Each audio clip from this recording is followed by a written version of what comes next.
الحمد لله وكفى وسلام على عباده الذين اصطفى، وبعد.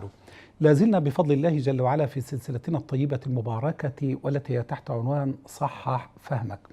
وفي هذه الحلقة الطيبة المباركة في هذه الليلة الطيبة المباركة آثرت أن أصحح فهما في قضية واحدة، وإن شئتم قلتم في ترجمة واحدة أريد أن أستوفيها إن شاء الله جل وعلا. لما تحدثت منذ فترة عن بعض المواقف التي تعرض لها أمير المؤمنين رضي الله عنه وأرضاه، وتحدثت أيضا عن القصص التي نسبت إلى أمير المؤمنين عمر بن الخطاب رضي الله عنه وأرضاه، وبينت أن القصص هذه لا تصح بحال من الأحوال، حتى أن البعض من الروافض حاول أن يستغلها استغلالا سيئا، لكن هيهات هيهات، فقد بينا بإذن الله جل وعلا من هو الخليفة.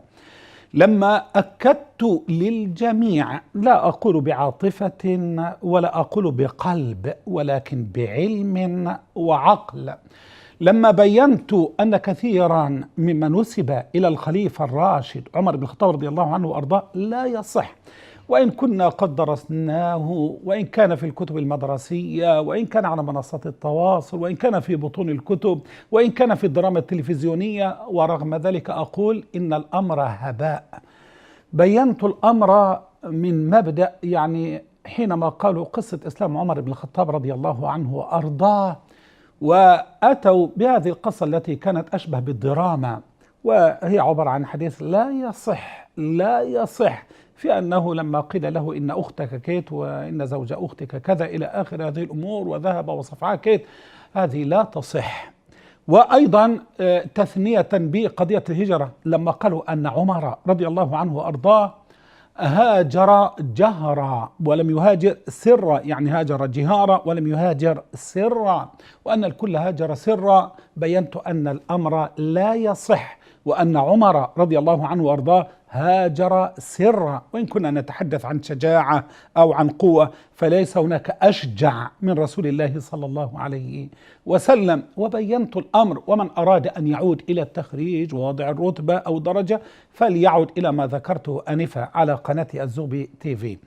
ثم بينت بعد ذلك أنه لما دخل الإسلام كان يبكي كثيرا ويؤنبه ضميره على ماذا؟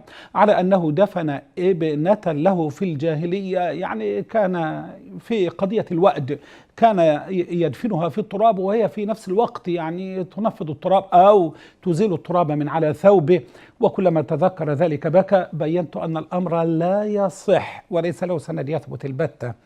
ثم بعد ذلك بينت أن الأمور الكثيرة التي طرأت عند هؤلاء، يعني الذين يتكلمون في السير وما شابه ذلك، لا تصح، مثل مثلا يا سارية الجبل من استرعى الذئب فقد ظلم. بينت أنها لا تصح. وأيضا بالنسبة لي حكمت فعدلت فأمنت فنمت يا عمر، بينت أنها لا تصح.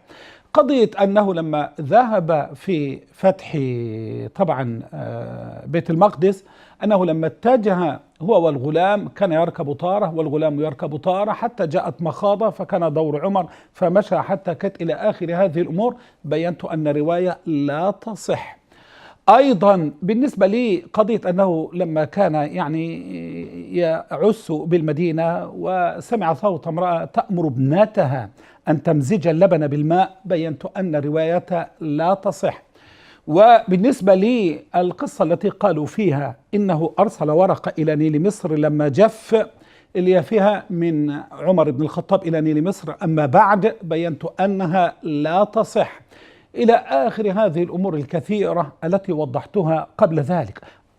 والحكاية الأعظم أنه كان يلبس ثوبا به 17 رقعة، والبعض يقول 18 رقعة. قلت كذب، وبينت أن الرواية لا تصح. حكاية بقى أنه كان بيلبس به كذا رقعة والكلام ده كله، أرادوا أن يضعوا لنا صورة درويش للخليفة الراشد العبقري المحدث الملهم عمر بن الخطاب، صاحب تأسيس دولة المؤسسات الأولى في الإسلام، أرادوا أن يضعوا لنا صورة له تعبر عن دروشة. ثوب ب 17 رقعة، ده بيمشي في الوحل والغلام راكب، ده بينام على الأرض كده ويحط له حجر تحت رأسه ويقول له حكمت فعدلت فأمنت فنمت، إلى آخر هذه الأمور التي لا تصح. ولذلك أقول لأبنائي، أقول للأجيال القادمة: دعوكم من هذا الهراء، دعوكم من هذا الهراء، وخذوا مني حقيقة عمر ابن الخطاب. نظرا لأن البعض لم يفهم ولأن البعض لم يسمع وظن أني يعني مع احترامي أضعف لأجل التضعيف وكذا، أقول له: أنت مسيكين. لذا استمعوا جميعا إلى من هو عمر الذي لا يعرفه الناس. أولا بالنسبة لي إسلام عمر بن الخطاب رضي الله عنه وارضاه سأجري لأن الوقت لا يكفي، سأستثمر الوقت قدر الاستطاعة. كان إسلامه فتحا، وكان عدله يبهر العقول، وكان عدله يبهر العقول. حدث عن علمه، حدث عن تقواه، حدث عن زهده. وحينما أقول حدث عن علمه هذا ما سأبينه إن شاء الله. فعمر كان عالما، كان عالما، عمر كان عالما، وشهد له ابن مسعود والجميع على أنه كان من أعلم أصحاب رسول الله صلى الله عليه وسلم. وهو عمر الفاتح. انظروا إلى الشخصية، وهو عمر الفاتح الذي فتحت في عهده بلاد الشام بأسرها، فتحت في عهده بلاد الشام بأسرها، أيضا بلاد العراق، بلاد فارس، أيضا خراسان ومصر. ركزوا معي جدا، انظروا إلى اتساع رقعة الإمبراطورية الإسلامية، إلى اتساع رقعة الخلافة الإسلامية. انظروا إلى بلاد الشام بأسرها، وبلاد العراق، وبلاد مصر، وخراسان، وبلاد فارس، وأكثر من ذلك الذي سأبينه إن شاء الله جل وعلا. وهو عمر الملهم، وهو عمر الملهم، وهذا ثابت بأمور كثيرة جدا. وهو عمر المحدث، وهو عمر المجتهد. نعم، اجتهد في مسائل كثيرة خالف فيها أصحاب النبي صلى الله عليه وسلم ورضي الله عنهم وأرضاهم، ثم انصاعوا لاجتهاد عمر بعد ذلك. أيضا هو عمر الفقيه، وسترون ذلك من خلال ما أذكر في ثنايا هذه الحلقة إن شاء الله جل وعلا. وهو صاحب الموافقات، نعم صاحب الموافقات العمرية، وهو مؤسس الدولة اللي هي دولة المؤسسات. لم يكن للمسلمين دولة مؤسسات قبل عمر بن الخطاب، هو مؤسس دولة المؤسسات. أرجو التركيز جدا فيما لم يعرفه الناس، أؤكد عليه كثيرا وآخذ تحته من الخطوط ما آخذ. هو صاحب الدولة، دولة المؤسسات. عمر مؤسس دولة المؤسسات، أول من أسس دولة مؤسسات. وهو مخطط العمران، الرجل الذي خطط العمران، بل كان يضع الخطط للبنية التحتية، وسأبين ذلك. وهو مخطط العمران، وهو صاحب الاهتمامات الحضارية والاجتماعية والاقتصادية، وهو صاحب معالجة البنية التحتية. إن كان البعض يتحدث الآن عن البنية التحتية، رغم أن معظم الدول العربية والإسلامية ليس فيها بنية تحتية، ليس فيها، وإن كانت فهي مبعثرة يعني مترهلة، لا تسمى بنية تحتية بالنسبة للدول المتقدمة. عمر بن الخطاب هو صاحب معالجة البنية التحتية في أقطار الخلافة الإسلامية، لا أقول في المدينة أو في كذا، في أقطار الخلافة الإسلامية. وسأبين ماذا فعل في البصرة، ماذا فعل في الكوفة، ماذا فعل في مصر إلى غيرها. أيضا هو أول من كتب التاريخ. أنا عايز تركزوا على كلمة أول دي، خدوا تحتها خطوط لأن دي اللي بركز عليها جدا. هو أول من كتب التاريخ حيث أرخه من الهجرة. مرة ثانية يا جماعة، هو أول من كتب التاريخ، خدوا تحتها خطوط ومش عايز اجري تاني. هو اول، وانت تفهموا يعني ايه اول من كتب التاريخ. مجرد كتب التاريخ لا، ده كتابة التاريخ دي تحمي المسلمين من اشياء كثيرة جدا، وتحمي العباد من شرور كثيرة سأبينها. هو اول من كتب التاريخ وأرخه من الهجرة. ايضا هو الذي جمع الناس على التراويح، والذي جمع الناس على صلاة التراويح. ومعلوم أن النبي صلى الله عليه وسلم صلىها أياما عدة، وهي التي ذكرتها قبل ذلك من خلال الحديث الصحيح، ثم خاشي أن تفرض على الناس إلى آخره. ولذلك لم يأتي بها أبو بكر في المسجد، أي لم يجمع الناس عليها رضي الله عنه وأرضاه، لكن عمر جمع الناس على صلاة التراويح في المسجد.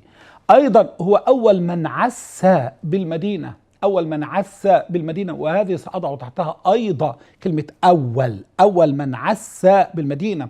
الرجل كان يتفقد أحوال الرعية، الرجل كان ضميره حيا، وكان يعلم أنه سيحاسب على تلك الرعية، انطلاقا من قول النبي صلى الله عليه وسلم كما في الحديث الصحيح: وكلكم راع وكلكم مسؤول عن رعيته. لم يعش كبعض الناس في برج عالي، ولم يمشي على سجادات لها تكلفات أبدا على الإطلاق، ولم يكن بقصور تبهر العقول أبدا على الإطلاق، بل كان خادما للمسلمين، وما فعل ذلك إلا لنيل الدرجة العظمى عند رب العالمين بعد الأنبياء. لا أقصد طبعا الدرجة العظمى المقصود بها كذا، لا، أي درجة عظمى عند الله جل وعلا. أيضا هو من فتح الفتوح ومصر الأمصار، وأيضا هو الذي جند الأجناد. وأنا هبين لكم دي برضه عشان تكونوا خلي بالكم، دي كلها أول من عس بالمدينة، فتح الفتوح، مصر الأمصار، جند الأجناد، وضع الخراج. وفي هذا اجتهاد وفقه عظيم. الرجل كان فقيها، الرجل كان مجتهدا يملك أدوات الاجتهاد. أيضا هو الذي دون الدواوين، ركزوا معايا جدا، وضع قبلها أيضا دون الدواوين، وعرض الأعطية واستقضى القضاء. ركزوا معايا جدا. نيجي بقى على أساس برضه نوضح المسائل أكثر، ونتحدث عن دولة المؤسسات في خلافة عمر بن الخطاب رضي الله عنه وأرضاه، باعتباره هو الذي أنشأ دولة المؤسسات. واحد يجي يقول لك لا لا لا، أصل عمر أنا قرأت عنه كان كذا إلى آخر. دعك من الدروشة، هذا هو عمر الذي أتحدث أنا عنه بالحرف والكلمة والجملة بالصحيح. دولة المؤسسات في خلافة عمر، حيث أنشأ الوزارات، بمعنى أن عمر هو أول من دون الدواوين. خذوا تحتها خطوطا، الدواوين معناها الوزارات. أول من دون الدواوين، بمعنى إيه يا جماعة؟ لما اتسعت رقعة الدولة الإسلامية، لأن الأمر لم يكن بمدينة النبي صلى الله عليه وسلم فقط، أو بالمدينة ومكة فقط، أو حتى بالمدينة ومكة ومن حوالي المدينة ومكة، لا، بل اتسعت رقعة الدولة الإسلامية، اتجهت إلى إفريقيا انطلاقا من مصر وغيرها، وأيضا أخذت بلاد الشام، وأيضا اتسعت إلى تستر وإلى فارس وإلى خراسان، وأيضا إلى العراق. إلى كل هذه المناطق اتسعت، صارت إمبراطورية عظيمة ممتدة الأطراف. لما اتسعت رقعة الدولة الإسلامية في زمن عمر رضي الله عنه وأرضاه اتساعا كبيرا، وأصبحت الحالة ملحة لضابط الأمور، وخاصة النواحي المالية، بمعنى يا جماعة، لما عمر بن الخطاب يبقى تحت منه أرض الخلافة ممتدة بهذه المساحة التي ذكرتها وأكثر. طيب الدولة دي محتاجة مال ومحتاجة تنظيم، وإلا كيف تسيطر على جغرافيتها؟ كيف تسيطر مع احترامي على زمام أمورها؟ طيب إما يبقى عندك جنود يحرسوا كل ثغر من هذه الثغور في العراق وفي مصر وفي كذا وفي كذا، ما عايزين رواتب، هيعيشوا منين؟ أنت حبست أوقات هؤلاء على هذا العمل، طب هياكلوا منين؟ أسرهم هتاكل منين؟ الكلام ده ما كان موجودا. يبقى إذن بعد هذا الاتساع، وبعد ما بقى لك جند دلوقتي بيقاتل وجند مرابط إلى آخر هذه الأمور، أنت محتاج لهم أموال، وبيوتهم عايزة تنفق. القضية مش محصورة على المدينة ولا على المدينة ومكة، لا، بل اتسعت في بلدان كثيرة جدا، صارت نسيجا في المجتمع الإسلامي. مش كده بس، طب أنت محتاج تعالج الأرض المالحة على أساس تقدر تستصلحها، محتاج توصل المياه العذبة من الأماكن اللي فيها، مع احترامي يعني أنهار، إلى الأماكن البعيدة التي ليس فيها ماء عذب ويتعذب أهلها، والجفاف يأكلهم أكلا. انت محتاج مشاريع كإنشاء قنوات وإنشاء خليج وإنشاء كذا إلى آخر هذه الأمور. أيضا أنت محتاج لبناء مدن، لأن أنت دلوقتي هيحكم عليك باعتبار أنك صاحب دولة كبيرة مترامية الأطراف. إنشاء المدن بحاجة إلى أموال وبحاجة إلى مؤسسات.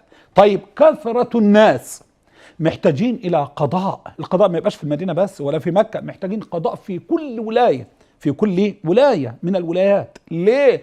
لأن المشاكل موجودة في كل مكان، القضايا موجودة في كل مكان. طيب القضاء ده أخلي القضاء من خلال الحكم هتبقى مصيبة، ولكن لابد من فصل القضاء عن إدارة الحكم، وهذا هو ما فعله عمر بن الخطاب رضي الله عنه وارضاه. واي قدر دخلوا عندي زي مثلا ابوه قاضي يبقى قاضي، ابوه بتاع في كيت يبقى كيت الى اخر هذه الامور، او ده فلوس لا، ده عمر كان بيفعل لهم اختبار قائم على الدقة والفقه والفراسة.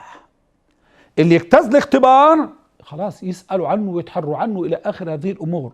بعد ذلك له عطية، العطية الراتب ده راتب كويس، على أساس لو بدر منه هفوة أو قبل يعني والعياذ بالله شيئا كرشوة وما شابه يعاقب عقابا شديدا على ذلك. ولذلك نجح عمر رضي الله عنه وارضاه. محتاج وزارة للتكافل الاجتماعي، بمعنى ان عندك فقراء وعندك مساكين وعندك اطفال وعندك ارامل وعندك يتامى، وعندك كمان فقراء اهل الكتاب، فقراء اهل الكتاب ويتامى اهل الكتاب، مساكين اهل الكتاب، لازم يبقى لهم نصيب من هذا، لانهم عايشين في كنف الدولة الاسلامية، عايشين في جوار الخلافة الاسلامية، يبقى بيشوفوا رحمة الإسلام ويشوفوا عطاء الإسلام إلى آخر هذه الأمور، فتجلب قلوبهم على حب الإسلام. خلاصته لما كانت الأمور بحاجة إلى ضبط وبخاصة النواحي المالية، أنشئت الدواوين اللي هي الوزارات يا جماعة، وهو أول من دونها اللي هو عمر بن الخطاب رضي الله عنه وأرضاه. فكان عنده إيه؟ ديوان الجند، وأيضا ديوان الخزانة وديوان العطاء. ديوان الجند، ديوان الخزانة، ديوان العطاء. ديوان الجند كما ذكرت، وبعد كده ديوان الخزانة. المسلمين ما كانش لهم بيت مال، ما كانش في حاجة اسمها بيت مال بالمعنى اللي هو زي البنك المركزي كده للخلافة الإسلامية، ما كانش عندهم على الإطلاق. حتى أن عمر رضي الله عنه وأرضاه لما جه يعمل بقى بيت مال، ده عمل بيت مال في المدينة الأصل، وعمل في الكوفة كذا، لكن كان يشيده تشييدا وبقوة وكده عشان ما حدش من الهمج الرعاع أو من أشباه المجرمين يستطيع الوصول إليه أو النيل منه. المهم عمر بن الخطاب لما جمع الصحابة وجي ياخذ رأيهم، هم تعودوا أنهم يشوفوا سيدنا النبي صلى الله عليه وسلم كان ينفق ولا يخشى من ذي العرش إقلالا، من باب أنفق ينفق عليك. فكان النبي صلى الله عليه وسلم إذا جاءه شيء أنفقه بالكلية. ولذلك انت هنا بقى اما بقى عندك دولة مترامية الأطراف، خلافة إسلامية واسعة جدا، عندك أفواه من الصغار والأطفال والرضع والكبار والنساء والرجال منتظرة للطعمة والمساعدة والأموال، سواء من المسلمين أو من أهل الكتاب، كثر في الخلافة الإسلامية. لازم بقى يبقى لهم بيت مال وقائم على نظام وفيه رواتب وفيه عطايا إلى آخر هذه الأمور. فطبعا هينشئ بيت المال هيوضع فيه الخراج، هيوضع فيه كيت إلى آخر هذه الأمور، وينفق منه الرواتب وينفق منه كيت إلى آخره.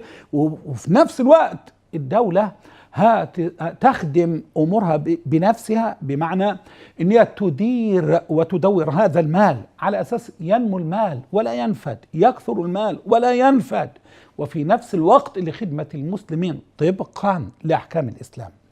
اللي حصل هنا طبعا في ديوان الخزانة أخذ رأي الصحابة، طبعا منهم واحد زي الصحابي الجليل بلال رضي الله عنه وارضاه، قال لا، اللي يجي نخرجه على طول كما كان يفعل النبي صلى الله عليه وسلم.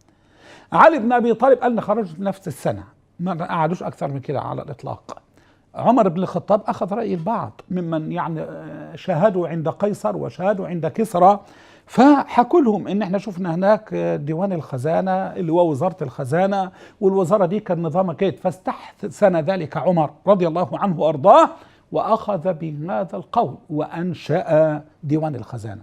وديوان العطاء اللي احنا بنسميه التأمينات الاجتماعية، التأمينات الاجتماعية. طبعا عمر بن الخطاب سبق كل هؤلاء، سبق الحاليين هؤلاء، بل كان ديوان حقيقي ولأهل الحاجة وليس لأمور أخرى. المهم نيجي بقى على القضاء، لأن القضاء أمر مهم جدا في دولة المؤسسات. القضاء المستقل، القضاء المستقل، لأن في بعض العصور بتلاقي القاضي كده، بعض العصور القديمة يعني، تلاقي قاضي ممكن يتفاهم معاك، عايز بكام يا بكذا طيب ممكن قاضي يجيب واحد من اللي بكيت يبقى مفتاح له، يجيب له الفلوس وكيت ويبقى كذا وكذا عشان الناس ما تعرفش على الإطلاق. وفي قاضي بيتقاول على القضايا عنده وبيفجر، وفي قاضي ممكن تلاقيه تاجر مخدرات، وفي قاضي تلاقيه ممكن تاجر آثار زمان في الحقب القديمة، وفي قاضي تلاقيه كذا. لا خلي بالك هنا بقى، فبالنسبة للقضاء المستقل لا، ركز بقى. ولذلك في الأزمنة اللي بكلمكم عليها اللي كان فيها قضاة فاسدين ومع احترامي، لأنه قاضي، لأنه لقى اللي ينصبه قاضي ما عندوش لا كفاءة ولا علم ولا أي حاجة في أي حاجة. قاضي لأن ما أهو الأيام مقلوبة في السنوات الخداعات، اتحط بقى كيت وخلاص، أو له واسطة كبير في الأزمنة الغابرة يعني. ولذلك شوفوا الشاعر قديما لما شاف النصب والاحتيال والزور من بعض القضاة قام قايل ايه؟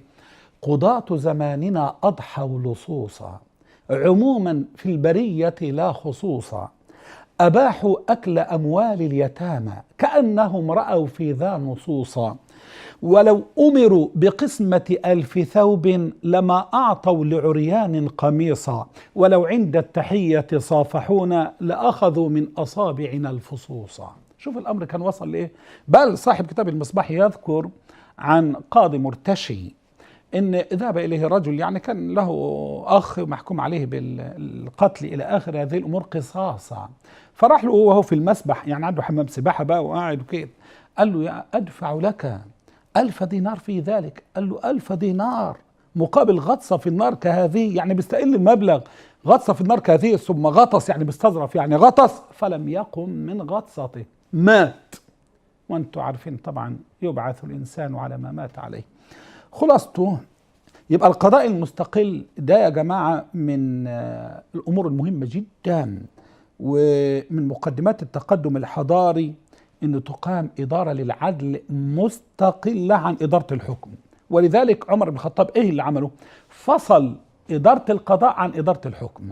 فصل هنا يعني إيه؟ فصل القضاء عن إدارة الحكم، وأقام المحاكم في كل الولايات، وعين القضاة بالشروط اللي أنا ذكرتها السابقة. لابد يكون فقيه، لابد يكون دارس الأحكام كما ينبغي، عنده فراسة لأنه يحتاجها جدا، فضلا عن السمعة الطيبة، انه يكون مش مجروح على الاطلاق، مشهود له بالعداله، والرجل من الطيبين، وما يكونش يعني مع احترامي من اسره دنيه، بحيث ان الاسره دي والعياذ بالله عندها خوارم مروءه او ما شابه ذلك. طيب وضع قيودا رضي الله عنه وارضاه لمنع وسائل الدخل غير المشروع. ازاي بقى؟ قال لك تعالى كل قاضي اعرفك اللي ليك واللي عليك، انت مطالب بكيت وكيت وكيت، وممنوع تتاجر. بمعنى حظر على القضاة جميعا التجارة، ممنوع. ليه؟ لأن القاضي ما يجي يتاجر وتيجي يقول لك طب ما هاشي الفلان يرفع عليك قضية وتجيلي وتلاقيهم بقى يدخلوا مع رجال الأعمال ياكلوا أموالهم وكده، زي بعض البلدان كده. مع احترامي ممكن تلاقي قاضي وشغال تاجر عقارات، ممكن قاضي وشغال قاعد يعني يمتلك الكثير جدا من الشقق وكده لا تستولى عليها بكذا. ويعني في بعض البلدان ومعظمهم في بعض البلدان قديما يعني تجدهم مع احترام تجار مع رجال الأعمال. خلاصته فهنا عمر بن الخطاب وضع قيود. أول حاجة ممنوع أي قاضي يشتغل في التجارة، واللي يعلم إنه بتاجر أو عاطي أموال تاجر كده أو كائن مشارك في مثل هذه الأمور عقوبة. مش كده وبس، اللي يثبت عليه رشوة يعاقب أشد العقوبة. بس عشان يقطع دي يخليك ما تحتاجش، جعل راتب كل قاضي 500 درهم 500 درهم. وبختار ناس ايه؟ ناس مش اي ناس، زي القاضي شريح وسلمان ابن ربيع الباهلي وغيرهم، ناس لها اسم، علماء في الاصل، علماء.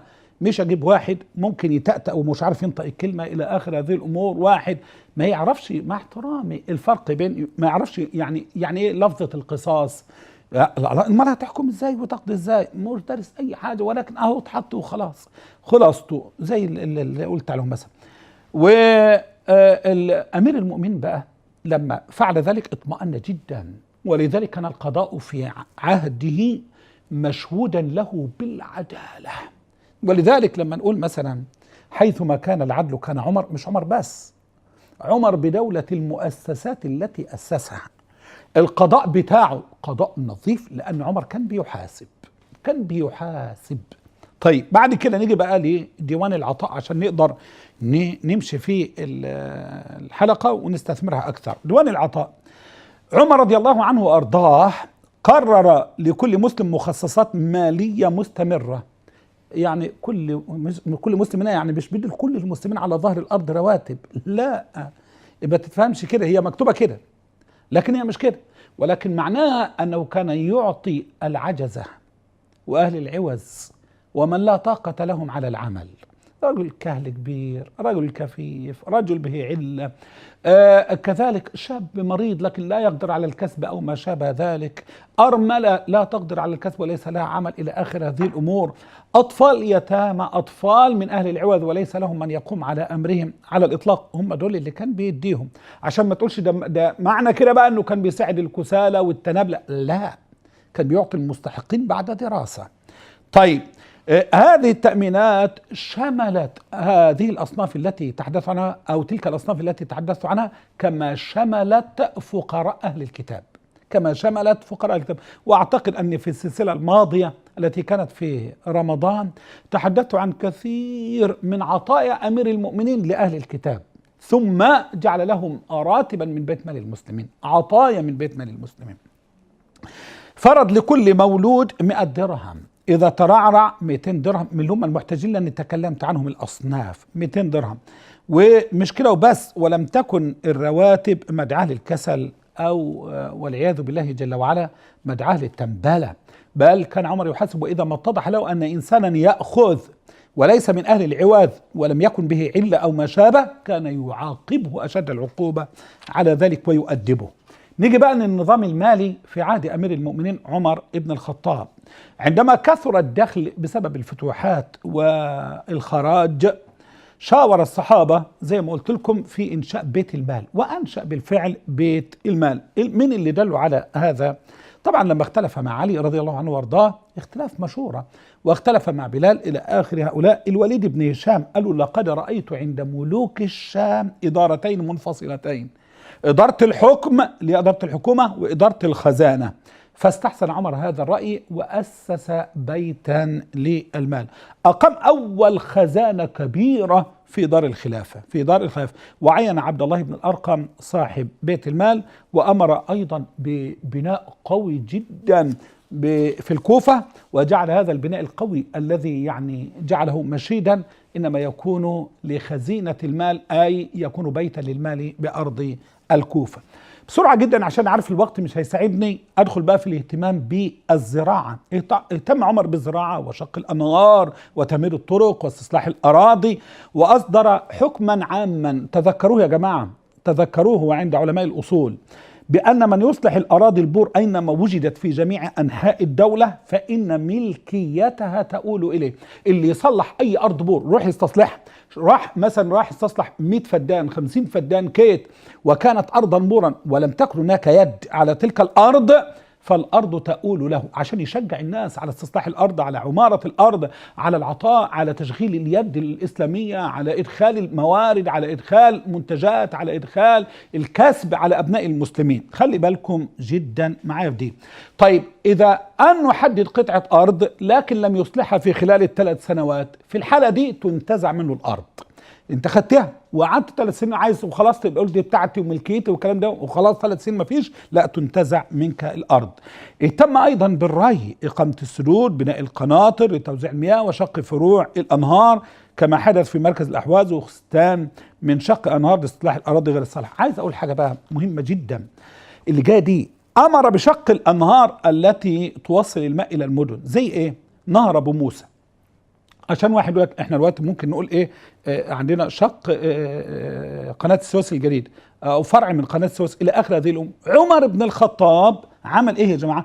امر بشق الانهار دي، يعني عمل نهر اللي يسمى بنهر ابي موسى اللي هو الاشعري، كان طوله 9 اميال لمعالجه ملوحه ارض البصره والشرب. يعني امر ابا موسى الاشعري، وكان هو امير البصره، بانه يحفر لاهل البصره فرع من نهر دجله. كانت الارض مالحه جدا في هذا المكان، وكان الناس بيظمأوا جدا لعدم الوصول الى مجرى النهر، فمجرى النهر وصل للجميع، ثم انه قضى على الملوحه فتم استصلاح تلك الارض. وحفر في دجله ايضا نهر اسمه نهر معقل. نهر معقل خلي بالكم معايا جدا، والذي يضرب به المثل. سمي بنهر معقل ليه؟ لانه كلف معقل بن يسار بتلك المهمه، وكان هذا ماخوذ من نهر دجله.